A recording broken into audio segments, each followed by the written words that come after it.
na parang pagdating na Magdalena Fox, parang hindi siya na-welcome kasi nauna pa siya kila Rosmar eh.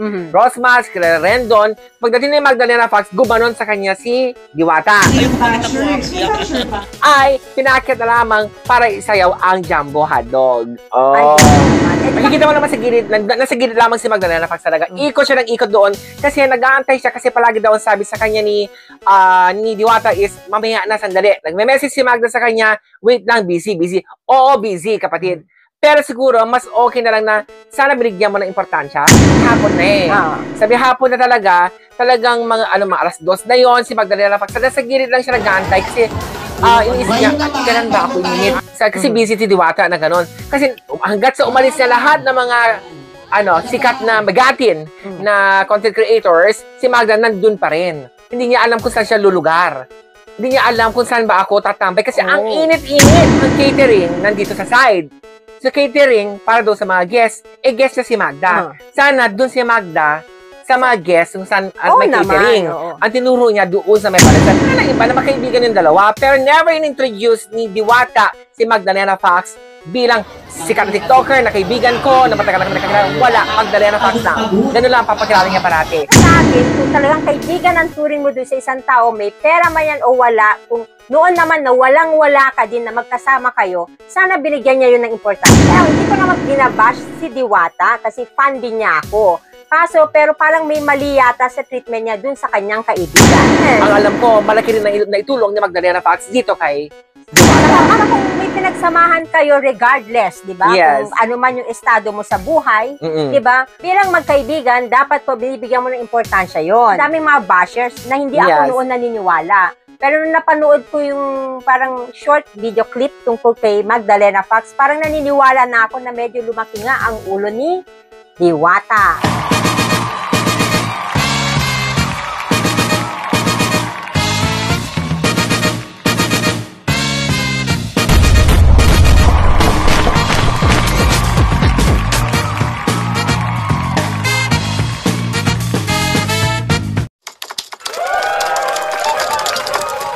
Welcome to DNA! Diwata Brand sa Quezon City. Ayan, nag-open na kapatid. Yes, at dinumog ito ng mga politiko, mga artista at mga sikat na vloggers. Yes, parang kapatid talaga namang guest pala dito ngayon si Magdalena Fox. Yes! Si Magdalena Fox ay isang sikat na TikToker na meron 6.7 million followers. Niyaya nga niya ako kapatid dito dahil nga guest daw siya ni Diwata. Okay? Nung pumunta naman kami doon, talagang dinumog ng mga vloggers, ang daming tao, may celebrities, ganon.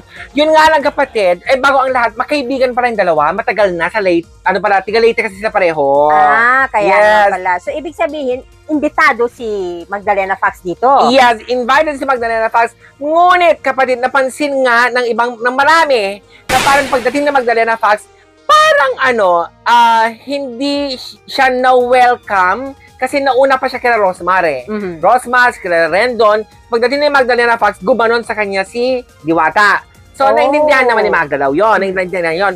Kaso nga lang, syempre, nung dumating na yung mga sikat talaga na sila Rendon, Rosmar, yung mga, alam mo na, mga bigatin, inuna niya yun, pinaakyat sa stage. Habang si Magdalena Fox daw ay pinaakyat na lamang para isayaw ang Jumbo Hotdog. Kung may pinagsamahan kayo regardless, di ba? Yes. Kung ano man yung estado mo sa buhay, di ba? Bilang magkaibigan, dapat po binibigyan mo ng importansya yon, di ba? Yes. Kasi hodang hindi siya si Magdalena Fox, or kung kahit simpleng tao lang siya, basta kaibigan mo, bigyan mo ng importansya. Makikita mo naman sa gilid, nasa gilid lamang si Magdalena Fox talaga. Ikot siya ng ikot doon kasi nag-aantay siya kasi palagi daw ang sabi sa kanya ni Diwata is, mamaya na sandali. Nagme-message si Magda sa kanya, wait lang, busy. Oo, busy, kapatid. Pero siguro, mas okay na lang na sana binigyan mo ng importansya. Naman. Diba? Kasi sikat si Magdalena Fox. At ang alam ko, malaki rin na itulong ni Magdalena Fox dito kay Diwata. Saka Magdalena Fox is Magdalena Fox. Yes. Lahat nga, di ba, lagi siyang ginegest ng mga di ba, sa Channel 7, sa Channel 2, ginegest na siya ng mga sikat. Yes. Yung mga, sa unang hirit ba? Oo, lahat naman kapatid, kilala na si Magdalena Fox. Ngunit, alam mo, ang hindi ko siguro nagustuhan kasi hapon na eh. Sabi hapon na talagang mga alas 2 na yon si Magdalena Fox. Sa gilid lang siya nag-aantay kasi iniisip niya, kailan ba ako imimit? Kasi busy si Diwata na gano'n. Kasi hanggat sa umalis na lahat ng mga sikat na magatin na content creators, si Magda nandun pa rin. Hindi niya alam kung saan siya lulugar. Hindi niya alam kung saan ba ako tatambay kasi ang init-init. Baka naman inisip ni Diwata dahil friends sila parang maiintindihan na lang siya ni Magdalena Fox, which is wrong. Hindi ko naman binabash si Diwata kasi fan din niya ako. Pero parang may mali yata sa treatment niya dun sa kanyang kaibigan. Ito pa, napansin ng iba kasi ang dami na papicture na Magdalena Fox nabanggit ni Diwata nga, Magda, kain, sabi niya. Tinuro niya dun sa may paresan. Ang catering nandito sa side.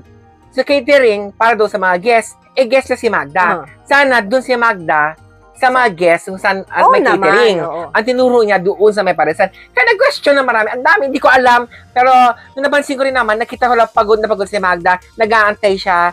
Sabi ko lang, busy siguro si Sir. Pero naintindihan niya. Pero maraming nagsabi pa rin na bakit ganun na lang ang trato kung mas malapit naman si Diwata kay Magda compared mo dun sa mga bigatin na dahil ba wala siyang perang inaambag? Diba? Kasi para sa akin, kung talagang kaibigan ang turing mo doon sa isang tao, may pera man yan o wala, kung noon naman na walang-wala ka din na magkasama kayo, sana binigyan niya yun ng importansya. Yes. Diba? Sana pa nga, mas siya pa ang in-entertain mo kaysa dun sa mga may pera. Kasi sa mga may pera, ginagamit ka lang dahil sa kasikatan mo. Alam pala ng iba na makaibigan yung dalawa, pero never in-introduce ni Diwata si Magdalena Fox bilang sikat na TikToker, na kaibigan ko, na matagal na kami nakakilala. Wala, Magdalena Fox lang.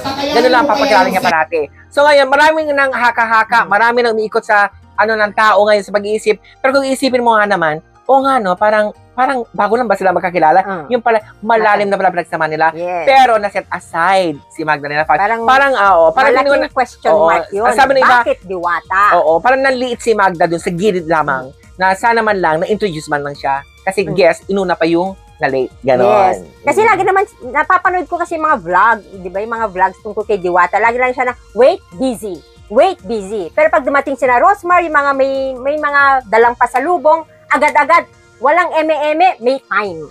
Yes, sana naman alam mo, bigyan natin ang importansya, yung tunay na kaibigan na dahil, hindi ko alam kung lumaki nga ulo nga talaga, pero ang sa akin kasi mas mananaig pa rin pinagsamahan yun ng kaibigan nyo kaysa dun sa nabago mong nakilala. Yes. Diba? So ngayon, syempre may isip ng iba, parang may nagbago. Kasi ang kasi ngayon, material things lang yan, di ba?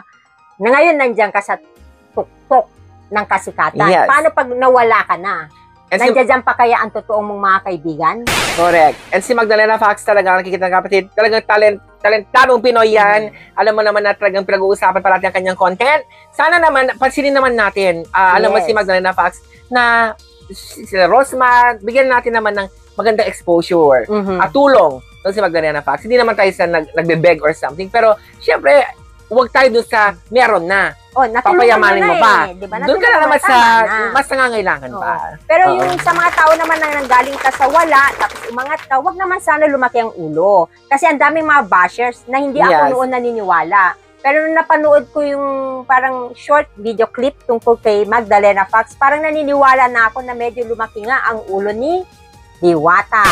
Yeah, ang hirap, kapatid. Pero nung nandun ako talaga, feeling ko, sabi ko siguro busy lang. Ganun ko na lang si Mag, busy lang. Pero naawa ako kay Magdalena Fox.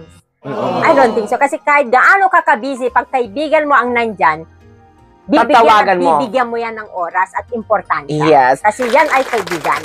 Correct. Anyway, bukas mo ang parin mo Magdalena Fox or Diwata, di ba? Pero si Magdalena Fox, may interview natin dito kung gaano nga ba talaga yung naramdaman niya noong time na sa open ito sa Quezon City ng Diwata. Kasi ito po ay hindi haka-haka kasi meron po kaming video clips at nandun po mismo siya dun sa event na yun. Kaya na-witness niya po lahat. Yes.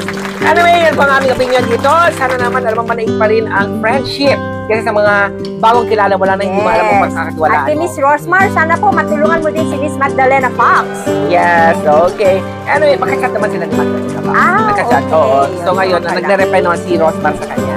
Pero sana, di ba? Bigyan din ng time. Di ba na tayo bibigyan din niya ng oras kay Diwata. Yes. Anyway, thank you so much for tuning in and we'll see you again soon.